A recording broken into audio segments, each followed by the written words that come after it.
Pertama ini dibuka dulu. Terus habis itu kalian ini pegang sebelah sini, ini pegang sebelah sini. Itu udah kadaluarsa ya? Ya, ini udah kadaluarsa semuanya ya. Semua obat yang ada di sini. Terus kalian buka kayak V gitu. Jadi gini. Gitu ya. Jadi kalau di orang asli ini terbuka. Terutama bagian konjungtiva. Ya, karena sesuai yang dipraktekin Bulut, netesnya di konjungtiva kan ya. Ya. Kalau misalkan nanti kalian ini kapasnya di bawah, kenapa? Mencegah buat si obatnya ini masuk ke mulut. Terus dia ditarik kayak gini aja. Ini nggak bisa ditarik ya, karena nggak bisa buka. Tetesin dan mungkin kalau diklat-diklat kalian lihat kayak gini gitu kan. Itu tidak dianjurkan ya, kayak ngapain kalian pakai kalau nanti dikedip-kedipin terus netes semua gitu. Jadi pasien bisa disuruh nutup mata pelan-pelan.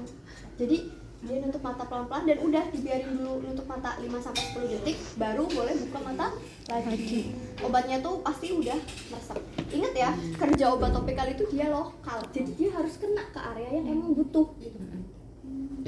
Makanya kenapa harus nyisa di sini.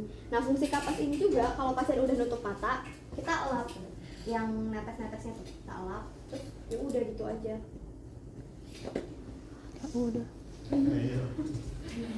Kepo banget. Kulitnya lengket ya? Iya, jadi kapasnya nempel. Lengket. Nah, terus kalau nanti kalian ketemu matkul kepdeo, kalian akan menemukan cara pemberian tetes mata yang beda ya. Jadi mata tentu tidak seperti ini, kawan-kawan. Salep mata itu dia ini buat gatel nih, hidrokortison. Salep mata tuh dia aplikatornya kayak lebih panjang gitu. Nah, jadi ada yang pernah pakai salep mata? Pernah. Buat kucing. Oh, oke. Kucing disalepin mata ya? Iya. Kabies. Nah, terus cara pakainya, ini kan pasti sakit ya kalau kita. Gini. Jadi dikeluarin dulu. Dikeluarin ini nggak ada ya, nggak tahu nggak buka. Ini dikeluarin dulu. Tuh, nggak kebuka. Malah keluarnya dari sini ya. Jadi jangan kita pencet-pencet biar tidak kotor. Diginiin, nanti dia keluar kan. Nah, keluarin aja yang agak banyak gitu. Keluarin, terus habis itu diolesin di sepanjang dari ujung sampai ujung di dalam. Kalau kucing di dalam juga nggak? Iya. Nah, di dalam, di konjungtivanya juga. Di dalam orang sini. Iya. Karena kalau di luar apanya yang mau disalepin gitu. Misal ya, dia sakit mata, terus diolesnya tuh di sini. Kayak apa gitu? Minyak-minyak. Jadi beda lagi. Nanti matanya ngebut. Wow. Sangatnya leteh. Nah, ya nanti kan obatnya tuh bakal terabsorpsi ya. Sama cara bukanya sama. Itu salepnya kotor, aku nggak mau. Kita yang lain aja. Kita seru banget sih. Pakai semuanya ya. Oh, emang ini nggak kadaluarsa juga. Aku trust isu, maaf ya. Nah, dia sama, kita buka kayak gini, terus nih aplikatornya tuh gini ya, tapi nggak sepanjang ini. Intinya dia panjang nggak kayak gitu. Jadi tenang aja. Makanya produknya tuh harus dikeluarin dulu biar nggak sakit. Bukan kalian udah masuk terus baru gesek itu sakit ya. Nah, jadi kalian keluarin produknya terus sekali jalan. Bener-bener dari ujung sampai ujung tuh sekali jalan gitu. Set, nggak gini, balik lagi gini. Kalau misalkan ada yang belum kena di tengah atau gimana, ya udah biarin aja gitu. Kayak sakit kalau kita bolak-balik. Nah, habis itu pasien tutup matanya tuh suruh rotasi. Jadi dia akhirnya kan obatnya bakal nyebar. Kucing bisa nggak ya disuruh rotasi mata? Main kalau main. Juga nggak mau aja. Ngereo. Gitu. Habis itu kan pasien merem, sama kalau pasien disuruh merem juga, disuruh tunggu 5-10 detik. Waktu pasien merem ini pasti ada sisakan yang keluar. Kita bersihkan. Udah gitu buat penggunaan salep mata. Ada yang bilang kayak, "Kak, kemarin tuh katanya salep matanya cuma di sini." Tapi deket konjungtiva gitu loh. Tapi harus masuk ke dalam. Nah, kalau aku ya lebih menyarankan buat kalian tuh bener-bener masuk. Karena kalau di luar harus kena dalam juga, ya mending di dalam sekalian gitu. Sisanya tinggal dibersihin gitu kan. Udah jelas lebih banyak produk yang masuk. Tes telinga tuh sebenarnya nggak ada ya di checklist kalian.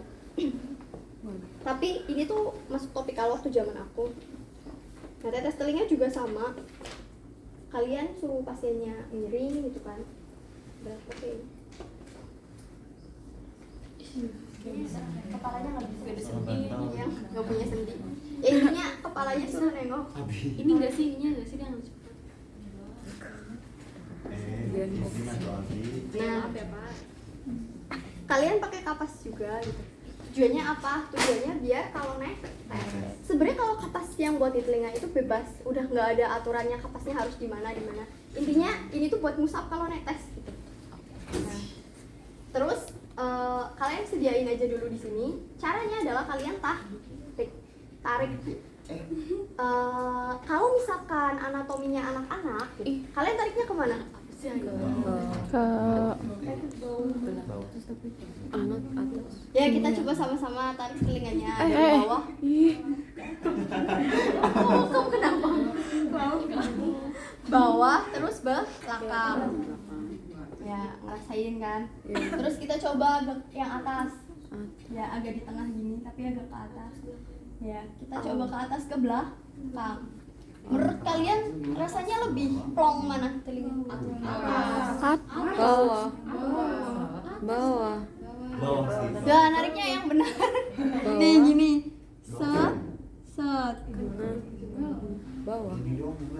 Set. Kalau bawah gini, set. Jadi bukan gini. Bawah gitu. Bawah. Ini jadi gede. Nih aku baru nemu ada orang yang bilang ke bawah. Apakah kalian masih anak-anak? Iya. Ya mungkin. Alif. 21. 20. Ya mungkin ada yang masih anak-anak ya. Oke. Iya kan lebih. Ya jadi kalau dewasa dia ke atas dan ke belakang. Kalau anak-anak dia baru ke bawah. Mungkin kalian masih anak-anak gitu. Ini nih Kak, bokong. Intinya kalian tarik terus tetesin. Kalian tetesin aja. Terus habis itu yang nggak diusap di sininya ya. Kalau dia netes ke sini atau ke sini diusap. Itu kalau nempel ke kulit gimana Pak? Nggak apa-apa sih, nggak apa-apa. Ini kan ada luar saya. Ingat kalau nanti kalian mencoba-coba dan mainan ini, kalian harus cuci tangan. Nah udah, itu buat tetes telinga, simple ya. Udah di checklist tapi nggak diusahain ya. Iya. Harusnya. Ya, amin. Terus Hidung. udah lanjut ke hidung. Hidung itu ada 2, tetes hidung dan semprot hidung. Mungkin kalian bisa lihat ya posisinya, ada yang nekuk gini. Oh iya. Terus ada yang dia kepalanya tuh hiperekstensi ya. Kalau itu kayak gini gimana masuknya ya? Kan disemprot, tapi semprot ya. Cuma kalau nekuk kayak gini tuh ya kalian bayangin pasiennya ceritanya di rumah sakit gitu kan, pakai infus segala macem. Ribet banget. Iya ribet banget. Jadi emang kalau kalian nanti ngelakuin pemberian ini disaranin pasiennya tidur aja sih. Nah kalau bisa kan ini bantalnya diambil, pasien tuh bisa dimiringin terus kepalanya di sini. Jadi dia benar-benar hiperekstensi. Jadi batas lehernya tuh di sini nih. Kepalanya tuh udah nggak ada alasnya, kan dia bisa gini dengan maksimal. Kalau gini doang bisa nggak sih Kak? Iya bisa aja, cuma sakit karena punggungnya harus nahan kan. Kalian coba aja. Nanti dia miring nggak maksudnya kayak Iya. Ya udah kita miringin beneran nggak apa-apa ya. Terus Masya Allah. tapi ini kayaknya nggak bisa demak ya, percuma sih. Nah dia gini, terus ininya tuh di kasur, kepalanya tuh udah nggak di kasur. Dia udah gini. Coba ini akan patah tidak? Bandung. Gitu. Terus kalau misalkan ini disampaikan ketika pasien mau pulang, pasien bisa ngelakuin ini di bed rumahnya yang jelas lebih nyaman ya karena lebih luas gitu kan. Terserah tuh posisinya mau bagaimana. Yang penting kepalanya melewati batas atau nggak ada apa-apa di bawah kepalanya. Nanti kalau osnya kalian perlu memposisikan pasien kayak gitu enggak sih kayak. Terus kalian mau miring-miringin pentemnya kan ya? Nggak usah, kalian bilang aja suruh kayak gini. Atau ya pura-pura aja bilang, Bapak bisa ke tepian ranjang ya Pak kepalanya gitu. Tapi pasiennya tetap di bed aja, nggak usah kalian miringin. Nanti waktunya habis buat gotong pentem. Terus nih bisa kalian tetesin. Kalian bisa lihat ya videonya. Ini kalau netes. Hmm. Nah, ini kalau netes yang bener-bener posisinya maksimal gini kan. Ini kalau netesin gini. Ini berarti posisinya gini ya. Itu kenapa perlu posisi. Namanya hyperextension. Kayak di kolam renang aja. Tapi BD biasanya tuh bukan biar air kalem. Oh ini. Oh ini yang nggak ada tuh. Dia nggak check out. Posisinya kan juga ini di Jangan dong. Nah, ini juga nih. Misal ya, kalian gini. Itu udah nggak ada airnya. Udah nggak ada dari zaman dulu. Tapi ini kalau masih baru mah tetap keluar kok walaupun kalian gini. Cuma dia nggak kenceng aja tuh. Oh. Cuma dia nggak kenceng aja. Tapi masih keluar ya ini karena udah mau habis aja. Cuma kalau gini, Itu membuat kuning. ya itu kenapa? Apanya? Posisinya tuh harus penting, harus di hyperextensi biar obatnya tuh bisa masuk. Ini mau habis di sini aja. Kalau gini, dia nanti kemana-mana juga obatnya. Nah gitu, kalian nggak perlu pakai apa-apa di sini. Ya pakai sarung tangan tetap boleh, barangkali pasiennya flu gitu kan. Tapi maksudnya kalian nggak perlu pakai kapas dan sebagainya. Nah nanti setelah selesai kalau misalkan ada tisu dan ini basah ya boleh dilap. Gitu. Nggak ada tutupnya. Terus itu tes hidung sama semprot hidung. Kita lanjut ke itu, bintang utama kita yang sangat banyak yang harus dihafal ya. Yang pertama, ini tuh baru. Jadi kalian wajib ngecek. Kalau kalian nanti dapat Ventolin, sebenarnya semua obat sih di pra interaksi minimal tuh kalian ada gimmick gitu loh, kayak belum ada luas. Ada gimmicknya gitu kan. Itu kayak udah nyebutin, oh iya bener ini Ventolin. Terus misalkan kayak tetes mata gitu. Oh iya. Belum pada luarsa. Terus kayak oh iya bolong gitu. Ya kan nggak lucu ya kalau salah cetak udah sampai ke pasien. Ini nggak netes-netes ya. Ya karena kita nggak ngecek. Jadi semua perasat sebenarnya semua ya, bukan cuma obat-obatan topikal aja. Semua obat tuh kalian di prainteraksi minimal ada gimmick ngecek obatnya gitu. Kalau zaman aku tuh bener-bener disebutin dulu prainteraksi. Misalnya ya kayak pasien bernama Tuan S, berusia 50 tahun gitu. Pasien dijadwalkan pada pagi hari ini pukul 7 akan diberikan Ventolin dengan dosis 2 semprotan atau sebanyak 200 gram. Terus 200 gram, 20 gram, 10 gram. Ini tuh satu semprotnya 5 ya. Terus ini habis itu kayak ini kan ada 200 semprotan. Satu ini tuh ada 100 gram. Berarti satu semprotan kurang lebih 5. Ya kalau aku salah itu aku bukan anak matematik ya. Terus habis itu kita buka dan kita cek kayak obat belum kadaluarsa, tidak ada kecacatan pada kemasan. Terus habis itu lanjut di kocok. Jadi waktu ke pasien tuh udah ngecek. Ya aku prainteraksi tuh sepanjang itu gitu. Nah kalian kan kalau prainteraksi ini ya, setelah membaca rekam medis pasien, udah gitu. Yang nggak dibacain rekam medisnya, ya nggak apa-apa sih kalau nggak pernah dikomplain ya. Kalau ada cara yang lebih simpel ngapain kalian ribet kan? Zaman aku dulu disuruh yang nyebutin semua yang ada di rekam medisnya tuh apa. Jadi bener-bener harus nge-rap banget dan manajemen waktu. Terus kalau kalian emang nggak disuruh kayak gitu ya yang penting kalian ngecek nih waktu prainteraksi. Udah dibuka dari kardusnya, udah dipastiin gitu, dilihat-lihat kayak gini aja ini bolong nggak sih gitu kan. Terus obat belum kadaluarsa. Nah kalau kalian mau ngocoknya nanti di depan pasien sambil mengedukasi juga nggak apa-apa karena kan ada benar informasi.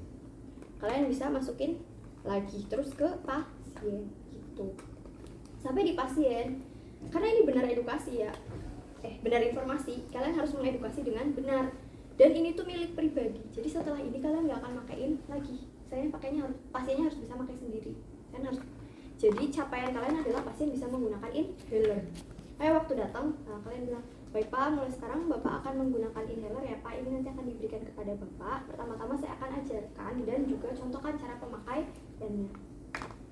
Pak ini masih baru ya Pak, baru dibuka dari kemasan. Atau misalnya ini masih di dalam kan, kalian keluarin. Ini masih baru ya Pak untuk inhalernya. Nah inhaler ini milik pribadi Pak, jadi tidak boleh digunakan bersama. nggak boleh kalau misalkan ada keluarganya mau minta-minta gitu, ini dibagi. Terus ini Pak, nanti Bapak bisa lihat kadaluarsanya di sebelah sini ya Pak, ini masih aman, belum kadaluarsa. Kemudian ini juga dia bolong ya Pak, jadi bisa keluar nanti obatnya. Terus Pak, ketika inhalernya masih baru atau sudah lama tidak digunakan, Bapak harus mengocok dulu. Nah, cara pegangnya nanti seperti ini ya Pak. Jempolnya di sini, 2 jari di sini. Pak, kalau mau pakai 1 jari aja boleh nggak sih? Boleh kalau kalian kuat semprotnya mah. Tapi 2 jari lebih maksimal semprotannya ya.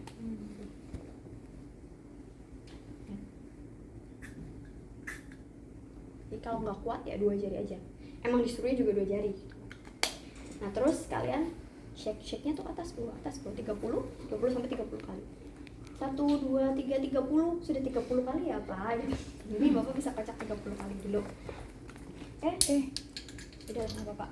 Terus untuk penggunaannya nanti bagian ini harus dimasukkan ke mulut Pak. Jadi Bapak bisa emut. Tapi jangan digigit karena kalau digigit itu dia gimana ya, kalau kita gigit sesuatu kan kayak masih ada masih ada rongga yang kebuka di mulut kita. Jadi diemut kayak orang nyusu tuh. Kalau orang ngedot kan dia bener-bener rapat ya mulutnya, atau kayak mulut ikan. Ya Bapak bisa diemut ya pakai gini. Jadi mulutnya tuh masuk semua. Terus Pak, nanti saat disemprotkan itu Bapak harus tarik nafas.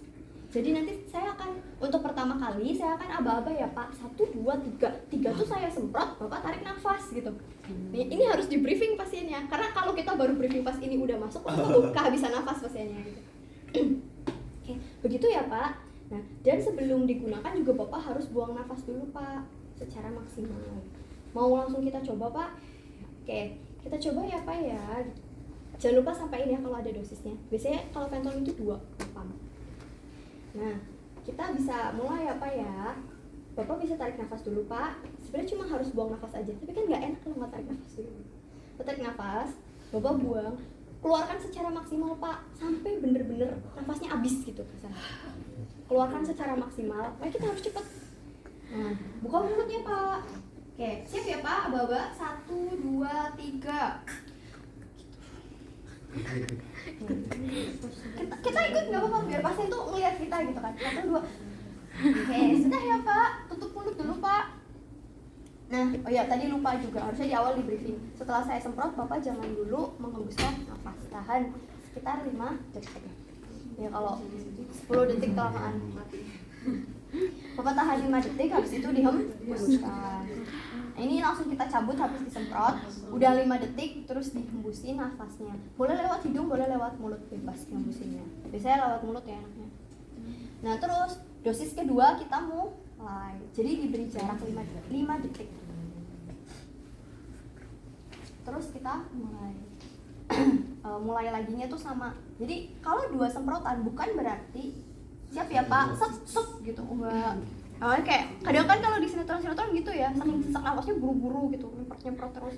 Itu enggak terhirup maksimal, jadi apa gunanya? Mending kita jeda. Udah siap lagi apa? Kita mulai lagi gitu. Walaupun jedanya cuma 5 detik, kita tetap harus nanya Pak, dia udah siap lagi apa belum? Karena dia tuh habis disuruh tahan napas lama, pasti sesak. Kita mulai ya Pak, ulang lagi dari awal. Tarik nafas, buang nafas, buka mulutnya Pak, biasanya udah lebih ahli kan. 1, 2, 3. Tutup mulut detik Pak, tahan 5 detik Pak.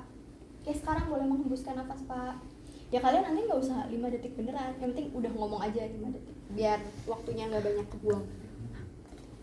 Udah selesai. Kak, itu harus duduk apa tidur? Bebas sih sebenarnya, boleh duduk. Kalau nggak duduk itu posisinya dia semi polar, makanya semi polar. Yeah. Jadi nggak full berbaring atau nggak supin gitu. Nanti pasien disuruh agak duduk atau kepala bednya dinaikkan. Jadi nanti kalian nggak perlu memposisikan pasien ya, bilang aja saya telah memposisikan pasien semi polar atau saya naikkan ya Pak gitu, biar Bapak kepalanya lebih ke atas. Karena bingung ya ngomong semi polar itu kan ada nih. Saya naikkan ya Pak biar Bapak setengah duduk ya, boleh ngomong gitu. Gitu terus baru dipakein. Gitu. Tapi biasanya sih waktu aku bednya udah diatur, jadi langsung pakai aja.